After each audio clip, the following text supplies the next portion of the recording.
പുതിയ കേരളം പുതിയ സമീപനം സംവാദം എന്ന വിഷയത്തെ അധികരിച്ച്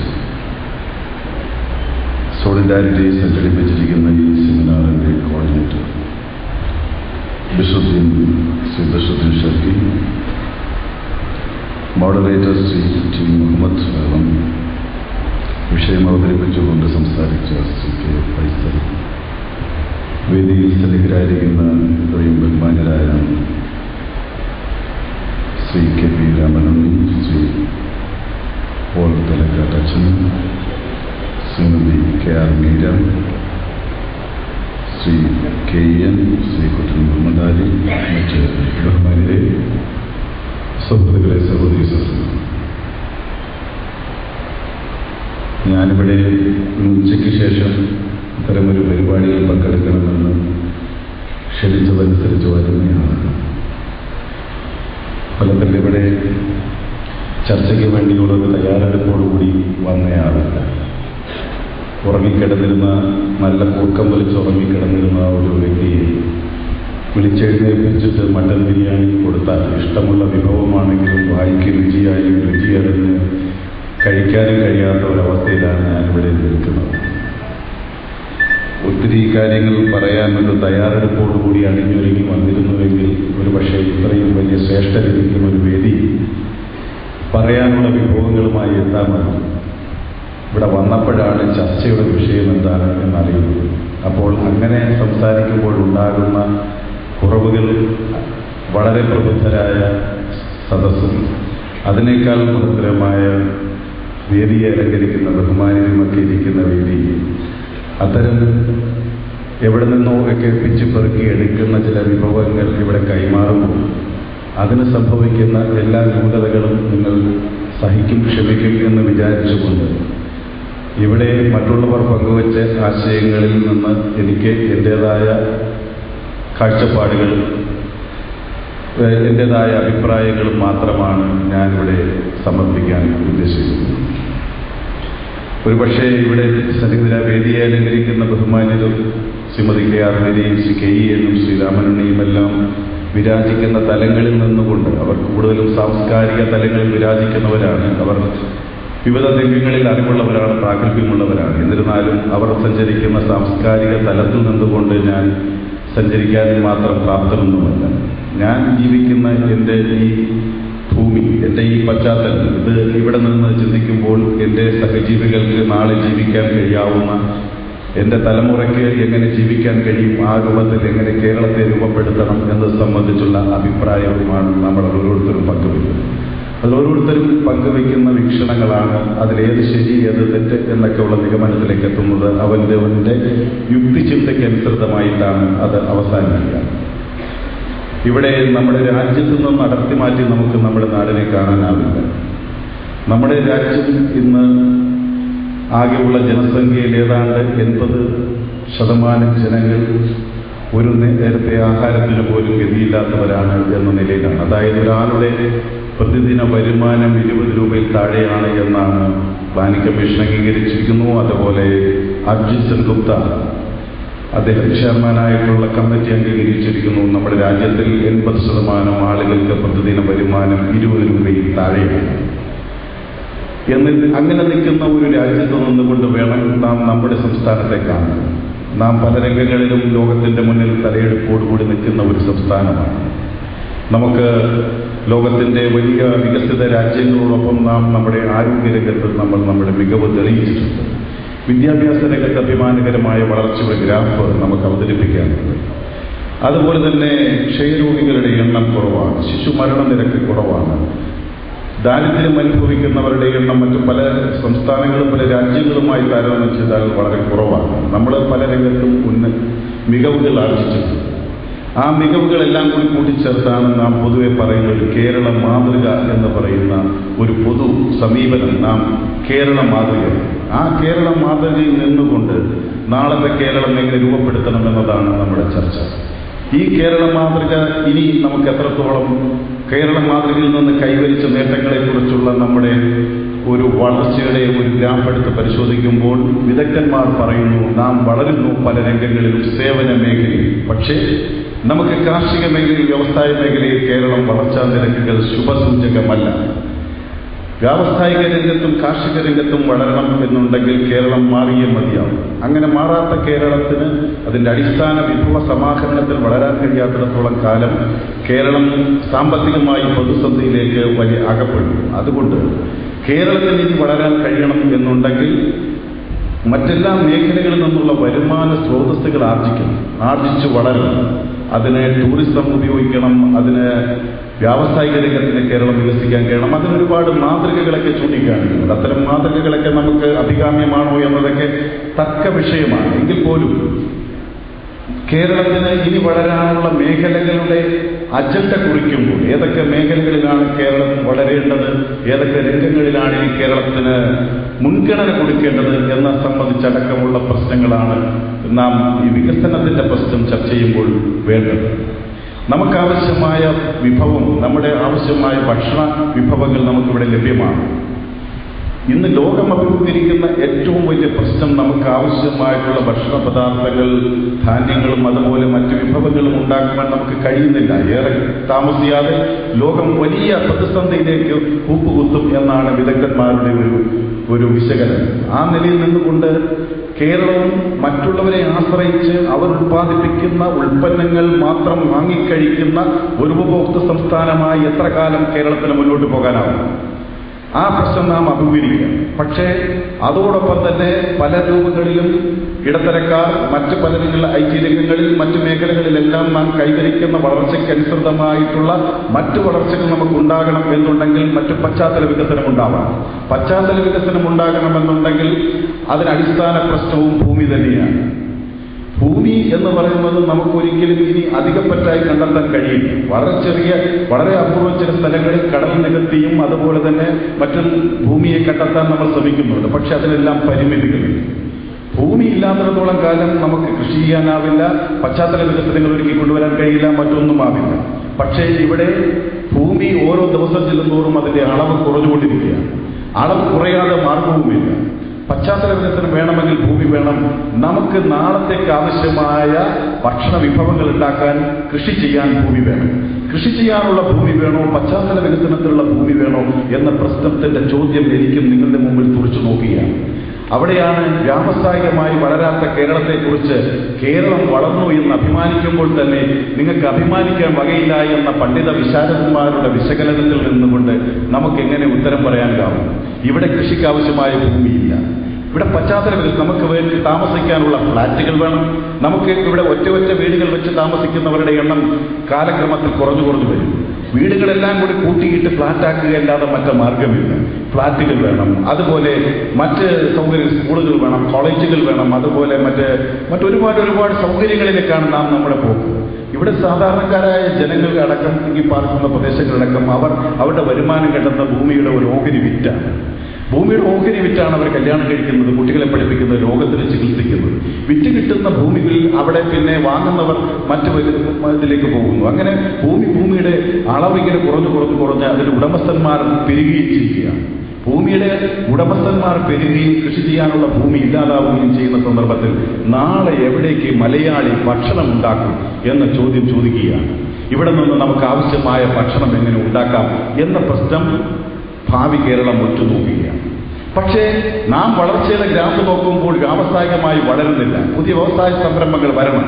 വ്യവസായ സംരംഭങ്ങൾ വളരണമെങ്കിൽ വ്യവസായത്തിന് വളക്കൂറുള്ള മണ്ണ്, വ്യവസായത്തിന് വളക്കൂറുള്ള വെള്ളം, വെളിച്ചം തുടങ്ങിയിട്ടുള്ള പശ്ചാത്തല വികസനം, റോഡ് ഗതാഗതം തുടങ്ങിയിട്ടുള്ളവയെല്ലാം ഉണ്ടാക്കണം. ഇതെവിടെ നിന്നുണ്ടാക്കും എന്ന് ചോദിച്ചാൽ അതിനാവശ്യമായ ഭൂമിയില്ല. ഭൂമിയെ ചൊല്ലിയുള്ള തർക്കം ഇപ്പോഴും രൂക്ഷമാണ്.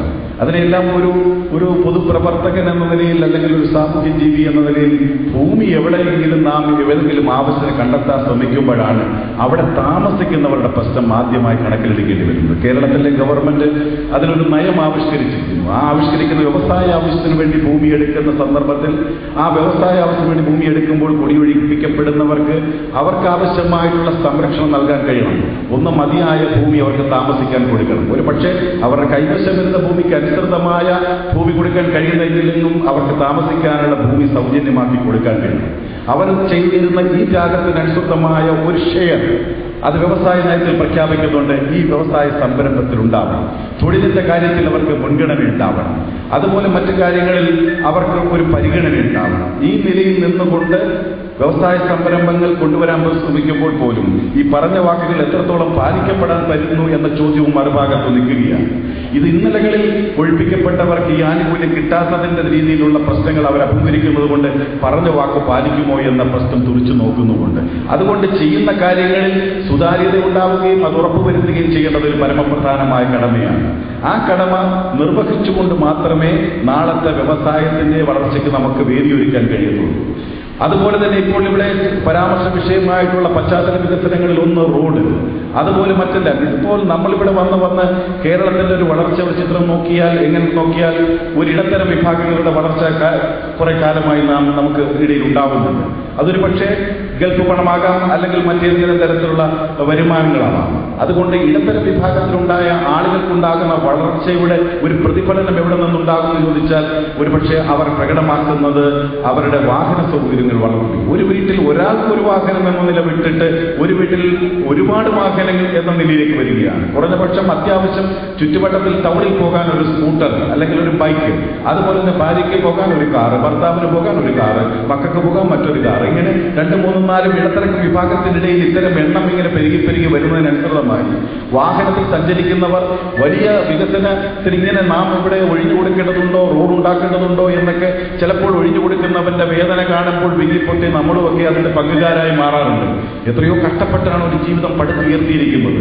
ഇവരെയെല്ലാം കുടിയൊഴിപ്പിക്കപ്പെട്ട് റോഡിന് വേണ്ടി ഇങ്ങനെ മാറ്റി പാർപ്പിച്ചു കഴിഞ്ഞാൽ എത്ര കഷ്ടമാണ്. ഇനിയും അവർ വാങ്ങിക്കുന്ന സ്ഥലത്ത് വീണ്ടും റോഡിന് വേണ്ടി സ്ഥലമെടുക്കേണ്ടി വന്നു കഴിഞ്ഞാൽ അവരുണ്ടാക്കി വെച്ച ജീവിതത്തിന് ആര് സമാധാനം പറയും എന്നൊക്കെയുള്ള ചോദ്യങ്ങൾ നമുക്ക് ഓരോരുത്തർക്കും ഉണ്ടെങ്കിൽ പോലും വാഹന ഗതാഗത കുരുക്കിൽ 1 മണിക്കൂർ കിടന്ന് നാം ഇങ്ങനെ വീർത്ത് പൊളിച്ചിരിക്കുമ്പോഴത്തേക്ക് ഇതെല്ലാം പൊളിച്ചു മാറ്റി എപ്പോഴെങ്കിലും റോഡ് വന്നിരുന്നെങ്കിൽ എന്നും ചിന്തിക്കുന്നവർ നമ്മളാണ്. അപ്പോൾ മനസ്സിന്റെ ഒരു 2 പ്രതിഫലനങ്ങളാണ് ഇതെല്ലാം ഉണ്ടാകുന്നത്. ഞാൻ അതിലേക്ക് പോകുന്നില്ല. അപ്പൊ ഇത് നമ്മുടെ ആവശ്യങ്ങളുമായി എങ്ങനെയാണ് നമുക്ക് പൊരുത്തപ്പെടുന്നത്? ഇപ്പൊ വീതി കൂടിയ പാതകൾ ഉണ്ടാകേണ്ട ആവശ്യകതയിലേക്ക് നാം എങ്ങനെ എത്തിച്ചേരുമെന്ന് ചോദിച്ചാൽ ഗതാഗത കുരുക്കിൽ കിടക്കുമ്പോഴാണ് നാം ആ ആവശ്യത്തിലേക്ക് എത്തുന്നത്. പക്ഷെ നാം എവിടെയെങ്കിലും ഒരു കടവെച്ച് ഉപജീവനം നടത്തിക്കൊണ്ടിരിക്കുമ്പോഴാണ് ഇത് ഒഴിഞ്ഞു കൊടുക്കണമെന്ന് പറയുമ്പോഴാണ് ഇവിടെ കിടക്കട്ടെ, ഇവനെല്ലാം നാളെ നടന്നു പോയാൽ എന്താ ഒരു കുഴപ്പവും സംഭവിക്കാൻ പോകില്ല, ആകാശം ഇടിഞ്ഞു വിടാൻ പോകുന്നു എന്ന ചിന്തയായിരിക്കും അപ്പോൾ നമുക്കുണ്ടാകുന്നത്. നമ്മുടെ വസ്തു വിറ്റ് ഒരു റോഡ് ഉണ്ടാക്കുന്ന പ്രശ്നം വരുമ്പോൾ ഉണ്ടാകും. ഞാൻ പറഞ്ഞത് ഈ ഡയലറ്റിക്സ്, ഈ പ്രശ്നം, ഈ വൈരുദ്ധ്യാത്മകത, ഇത് നമ്മളെ ഓരോരുത്തരെയും തുറച്ചു നോക്കുന്ന പ്രശ്നങ്ങളാണ്.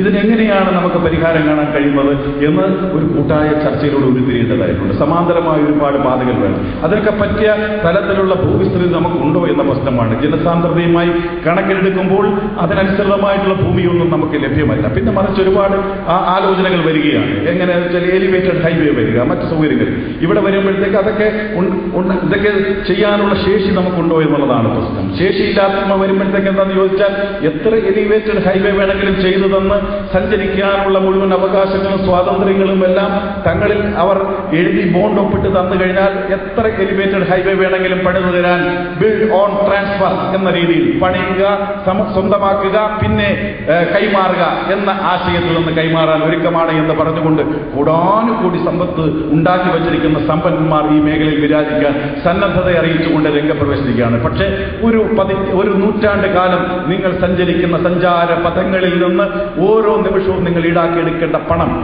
എത്രയാണെന്ന് ഞങ്ങൾ തീരുമാനിക്കും. നിങ്ങൾ എത്ര കിലോമീറ്റർ സഞ്ചരിക്കണം, അതിനെത്ര പണം തരണം എന്ന് ഞങ്ങൾ തീരുമാനിക്കും. ഞങ്ങൾ മുടക്കുന്ന പണത്തിന്റെ 10 അല്ലെങ്കിൽ 100 കൊല്ലം കഴിഞ്ഞാൽ ആ പണത്തിന്റെ മൂല്യം എത്രയാണോ അത്രയും കണക്കാക്കിയുള്ള പണം ഈടാക്കി അവർ സഞ്ചാര സ്വാതന്ത്ര്യം വിലയ്ക്ക് വാങ്ങും. അവർക്ക് വിട്ടുകൊടുക്കണോ എന്ന പ്രശ്നം നമ്മെ തുറച്ചു നോക്കിയാണ്. വിഭവങ്ങളില്ലാത്ത സംസ്ഥാനങ്ങൾക്ക്, വിഭവങ്ങളില്ലാത്ത രാജ്യത്തിന് ഇങ്ങനെ വരുമ്പോൾ ഉണ്ടാകുന്ന ഭവിഷ്യത്തുകൾ വളരെ വലുതാണ്. പക്ഷെ രാജ്യത്തിന്റെ പൊതുസ്ഥിതി നോക്കിയാൽ വിഭവങ്ങളില്ലാത്ത രാജ്യമെന്ന് നമുക്ക് പറയാനാവുകയില്ല എന്നതാണ് മറ്റൊരു സത്യം. പക്ഷേ നാം ഒരു നയപ്രശ്നത്തിലാണ് നിൽക്കുന്നത്. ആ നയപ്രശ്നം എന്താണെന്ന് ചോദിച്ചാൽ നാം ആരാണോ ഉപഭോക്താവ് അവന്റെ സ്വന്തം പണം മുടക്കി സഞ്ചരിക്കാൻ പഠിക്കണം. ആരാണോ രോഗി, ആ രോഗി അവന്റെ പണം മുടക്കി രോഗത്തിന് ചികിത്സ കണ്ടെത്താൻ ശ്രമിക്കണം. ആരാണോ ദാഹിക്കുന്നവൻ അവൻ പണം മുടക്കി വെള്ളം വാങ്ങിച്ച് കുടിക്കാൻ പഠിക്കണം. അങ്ങനെ തുടങ്ങിയിട്ടുള്ള എല്ലാ കാര്യത്തിലും നിനക്ക് പണമുണ്ടെങ്കിൽ, സമ്പത്തുണ്ടെങ്കിൽ മാത്രം ഇതെല്ലാം നിനക്ക് അനുഭവവേദ്യമാകും. അല്ലാത്ത പക്ഷം നിനക്ക് അതിന് അർഹതയില്ല എന്ന നിലയിലേക്കുള്ള ഒരു നയപ്രശ്നം നമ്മെ ചുറ്റി വലിഞ്ഞു നിൽക്കുകയാണ്. ഈ പശ്ചാത്തലത്തിൽ നിന്നുകൊണ്ട് വേണം നാം കേരളത്തിന്റെ പോലൊരു കൊച്ചു സംസ്ഥാനത്തെ കാണാൻ. വിഭവങ്ങളില്ലാത്ത കൊച്ചു കേരളം എവിടെ നിന്ന് ഇപ്പോൾ ഇതിനൊക്കെ പണം കണ്ടെത്തുമെന്ന ചോദ്യത്തിന് ഉത്തരം പറയാൻ കഴിയാതെ വിഷമിക്കുകയാണ്. നമുക്കൊരു സമാന്തര റോഡ് പണിയാൻ പോലുമുള്ള പണമില്ല. നമുക്ക് എവിടെ നിന്ന് വരുമാനം? നികുതി വർദ്ധിപ്പിച്ചാൽ ഉടനെ പറയും ദാ കരങ്ങൾ കൂട്ടുന്നു. കരം കൂട്ടിയാണോ, പാവങ്ങളെ ദ്രോഹിച്ചുകൊണ്ടാണോ ഇതിന് വിഭവം കണ്ടെത്തേണ്ടതെന്ന പ്രശ്നമുണ്ട്. അപ്പോൾ വിഭവങ്ങളെല്ലാം തന്നെ നാം ഇവിടെ കൊടുക്കുന്ന നികുതി പണത്തിന്റെ സിംഹഭാവവും കവർന്നെടുത്ത് കൊണ്ടുപോകുന്ന നമ്മുടെ രാജ്യം ഭരിക്കുന്ന ഭരണാധികാരികൾ സംസ്ഥാനങ്ങളുടെ ജനസാന്ദ്രതയനുസരിച്ചും അവരുടെ ആനുപാതികമായ ജനങ്ങളുടെ ജനസംഖ്യാനുപാതികമായിട്ടുള്ള കണക്കനുസരിച്ച് ഓരോ സംസ്ഥാനത്തെയും സഹായിക്കാൻ കഴിയണം. ഇപ്പോൾ ചില ആളുകൾ പറയുന്നത് കേട്ടാൽ തോന്നും ഞങ്ങൾ ഇതെല്ലാം ഒരുപാട് വികസന കാര്യങ്ങളിലെല്ലാം ഞങ്ങൾ അവിടെ നിന്ന് തരുന്നത് കൊണ്ടല്ലേ നിങ്ങൾ നടത്തുന്നത് കഴിയുന്നത് എന്ന നിലയിലാണ്. ഏതാണ്ട് ഒരു സാമന്ത രാജ്യം പോലെ നാം എങ്ങനെ ഒരു സംസ്ഥാനത്തെ കേരളം എന്ന് പറയുന്ന ഒരു കൊച്ചു സംസ്ഥാനം ഈ ലോകം മുഴുവൻ അടക്കി വാഴുന്ന ഒരു ഭരണാധികാരിയുടെ കീഴിലുള്ള ഒരു സാമന്ത രാജ്യം പോലെ അവരുടെ ദയാദാക്ഷിണ്യത്തിൽ അവരനുഭവിച്ചു തരുന്നതെല്ലാം വേണമെങ്കിൽ കഴിയേണ്ടവരാണ് എന്ന നിലയിലാണ്. ഞാനും നിങ്ങളും നമ്മളെല്ലാവരും കൊടുക്കുന്ന നികുതിപ്പണം കൊണ്ടാണ് അവിടെ തടിച്ചു കൊഴുക്കുന്നത്. ആ കൊഴുക്കുന്ന പണത്തിന് നമുക്ക് തരേണ്ട പണം നമ്മൾക്ക് അവകാശപ്പെട്ട പണമാണ്, ഒരിക്കലും അത് ഔദാര്യമായി തരുന്ന പണമല്ല എന്ന ചിന്ത നമ്മുടെ മനസ്സിലേക്ക് കടന്നു വരേണ്ടത്. പക്ഷെ അങ്ങനെ ഉണ്ടാവുന്നില്ല. ഇങ്ങനെ വരുമ്പോൾ ഇതെല്ലാം നമ്മുടെ ഒരുമാതിരി നമ്മുടെ മാധ്യമങ്ങളുമെല്ലാം ഇതിനകത്തൊരു പക്ഷം ചേർന്നുകൊണ്ട് ഇത്തരത്തിൽ തരുന്ന സഹായങ്ങളെയെല്ലാം ഔദാര്യങ്ങളായി ചിത്രീകരിക്കുകയും ഒക്കെ ചെയ്യുന്ന സന്ദർഭത്തിൽ ഇതിനെല്ലാം യഥാർത്ഥത്തിൽ നമുക്കിപ്പോൾ ആ തരുന്ന സഹായ പദങ്ങളെല്ലാം എങ്ങനെയാണ്? ഒരു ഒറ്റ മാർഗമുള്ളൂ. നിങ്ങൾക്ക് റോഡ് വേണോ?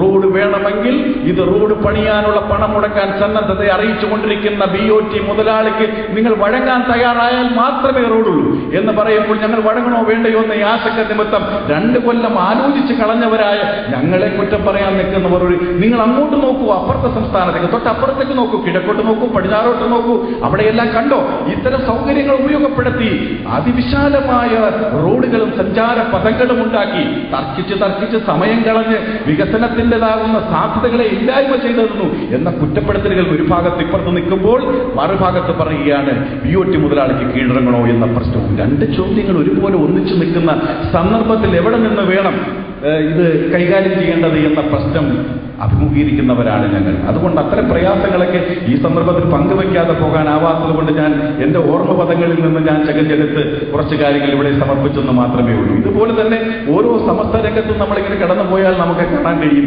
ഇത്തരം പ്രശ്നങ്ങളല്ല.